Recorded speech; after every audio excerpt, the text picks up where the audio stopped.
हरे नमः गुरुवायूरप्पा चरणं नारायणाखिलगुरो भगवन्नमस्ते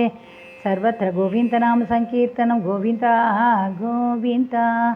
दशकं 71 केशिवदम् यज्ञेषु सर्वेष्वपि नावकेशी केशी स भोजेषि दुरिष्टबन्धुः त्वं सिन्धुजावाभ्य इतीव मध्वा सम्प्राप्तवान् सिन्धुजवाजिरूपः गन्धर्वदामेश गधोऽपि रुक्षैः नादैः समुद्वेजित सर्वलोकः भवद्विलोकावधि गोपवाटी प्रमर्द्य पापः पुनरापतत्वाम् दाक्ष्यापि दाङ्क्रेस्तव दाक्ष एषः शिक्षेप वक्षो भुवि नामपादं भृगोः पदाघातगतां निशम्भ स्वेनापि शक्यं दतिदीवमोहात् प्रवञ्चयन्नस्य कुराञ्चलं द्रा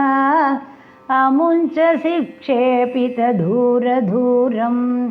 सम्मूर्च्छितो बिह्यति मूर्च्छितेन क्रोधोष्मणाकादिदुमातृदस्त्वां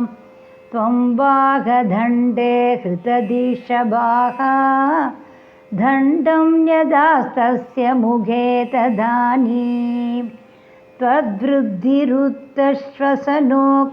कदासुः सप्ती भवन्नव्ययमैक्यमाघात् आलम्भमात्रेण पशोः सुराणां प्रसादकेनूद्नैवाश्वमेध मेधे हृते द्वया हर्षवशा सुरेन्द्राः त्वां दुष्टुवुः केशवनाम धेयं कंसायते शौरिसुधत्वमुक्त्वा तं दत्त्वगोत्कं प्रतिरुध्य वाचा प्राप्तेन केशिक्षभनावसाने श्रीनारदेन त्वमभिष्टुदो भूः कदाभिगोपैः सगगाननान्ते नीलायनक्रीडनलोलुभं त्वां मयात्मजः प्राबदुरन्तमायः व्योमाभितो व्योमचरोभरोधी